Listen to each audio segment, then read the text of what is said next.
Hey mathematicians, let's do your homework. Okay, so the first problem we have is about the Rayborn family driving in their car. And we're comparing the miles that they've driven to the hours that they are driving. So if we look at our graph, we can see, let's zoom in, that hours is our independent variable because it's on our x-axis. Also because time is always going to happen no matter if you're driving or not.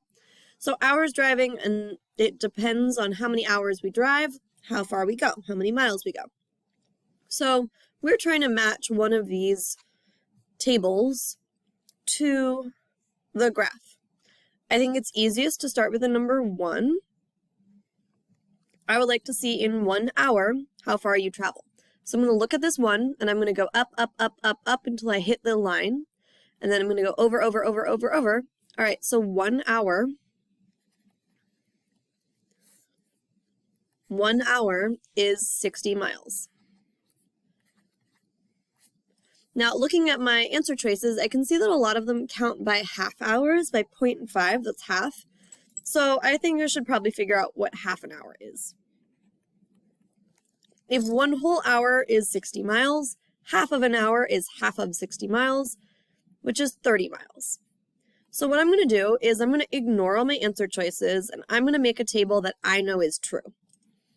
I'm going to count by halves. Half, 1, 1.5, 2, 2.5, 3, 3.5. That should probably be enough, but maybe I'll go to 4. Down in the dependent section, I can see that I'm skip counting by 30s.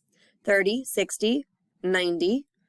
Basically, I'm counting by my 3's tables, 3, 6, 9, and I just have, they're 10 times greater. I have a 0 at the end. So 30, 60, 90, 120.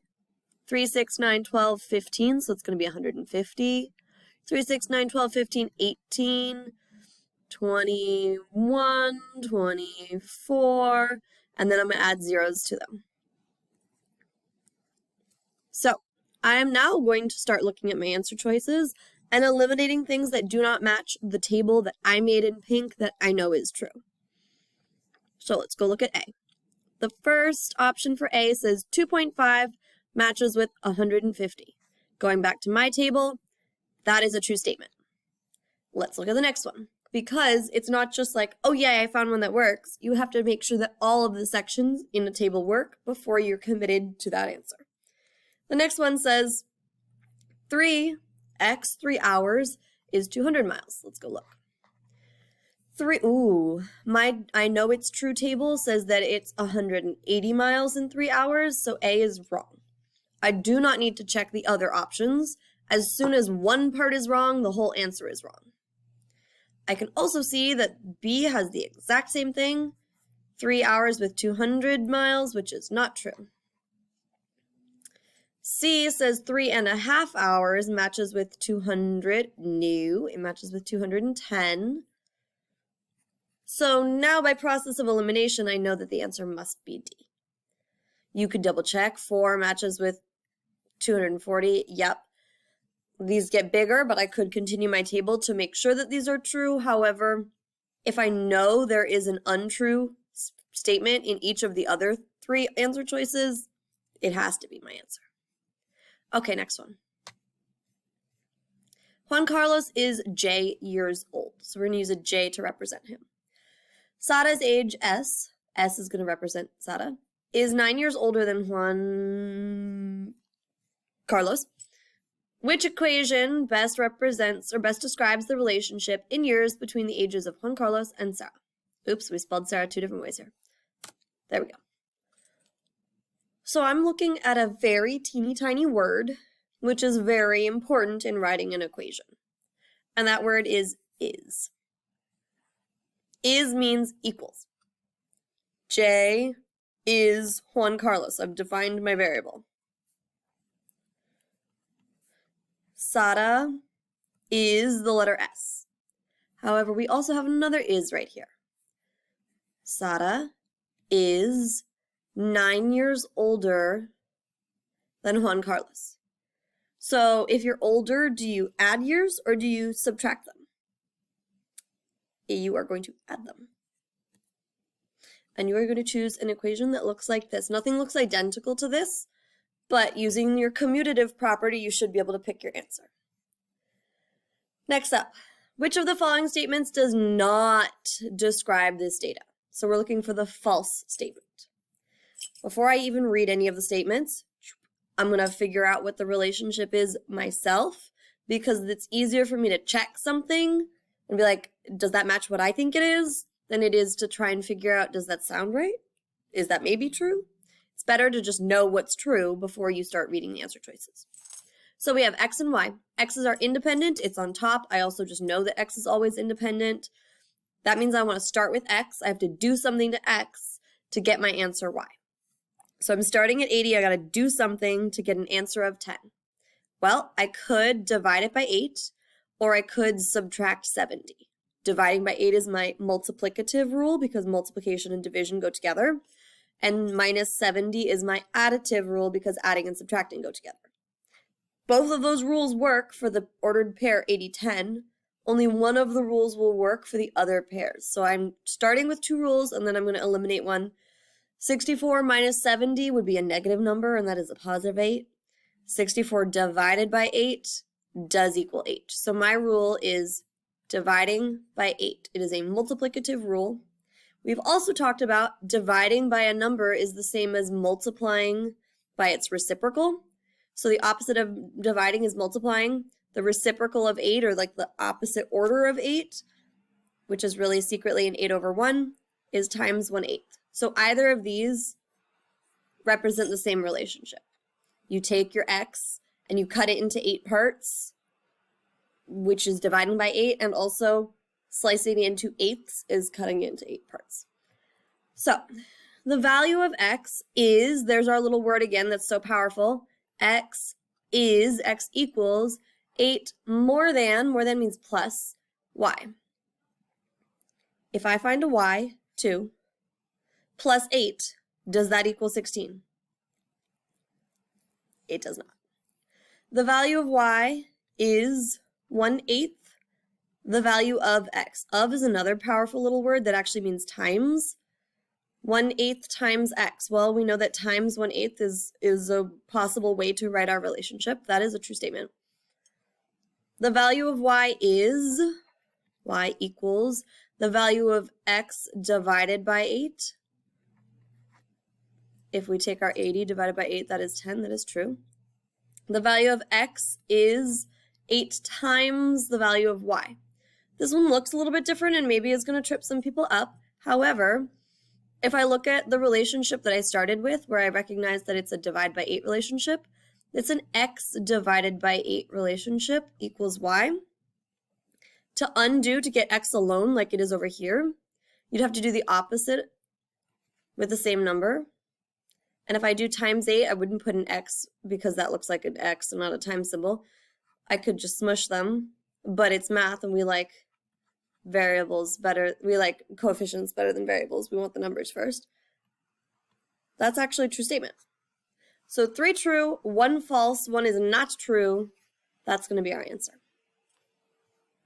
In the last one, we are also looking for a not true one. The question is, which of the following representations contains an error, has a mistake in it? So the problem is that Felipe pays $4.20 per carton, that should say of, not for, of fresh eggs from the farmer's market. So he goes, he buys a carton of eggs. A carton is usually 12 eggs, and it costs him $4.20. Let's figure out what the relationship is before we really look at the answer choices. Eggs, or cartons of eggs, because you wouldn't buy one egg for $4.20. Cartons of eggs and money. Money is usually almost always our dependent variable. What comes first, the eggs or the money? Well, there have to be eggs for you to pay money. You're not growing money and then getting eggs. You need the eggs first and then someone will pay you for them. 1 carton costs $4.20. 2 cartons would cost twice that much because you're buying 2 sets, so you need 2 4s, which is 8, and 2 20 cents, which is 40 cents. 3 cartons would cost another $4.20, so I'm just going to add $4.20 plus $8.40. That gives me 60 cents and $12.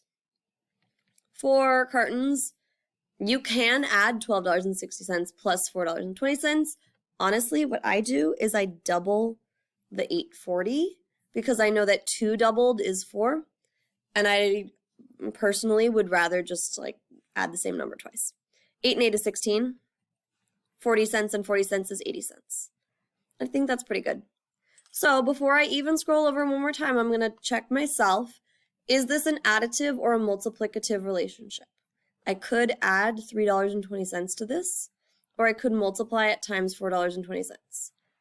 2 plus $3.20 would be $5.20, which is not what we have.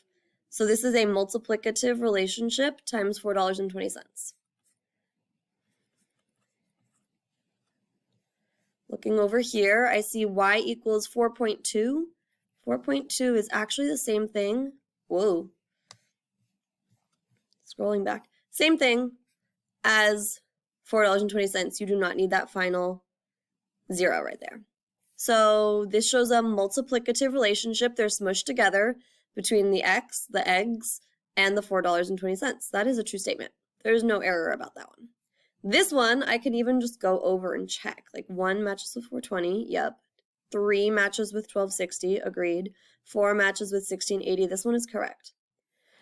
The value of y is 21/5 times x. I don't know. We're going to have to change that fraction into a decimal. Numerator goes in, denominator goes out. 5 goes into 2, nope. 5 goes into 21 4 times.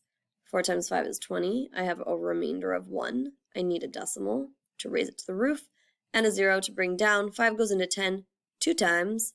So if I take this and I replace it, then I have y equals 4.2 times x, which is exactly what you have in the first answer choice, which even if you don't know if that's a true statement or not, if you have 2 of the exact same answer in a multiple choice, that's not your answer. So this one is also correct, which means that this must be our error. Let's prove it though. 1x must be egg cartons.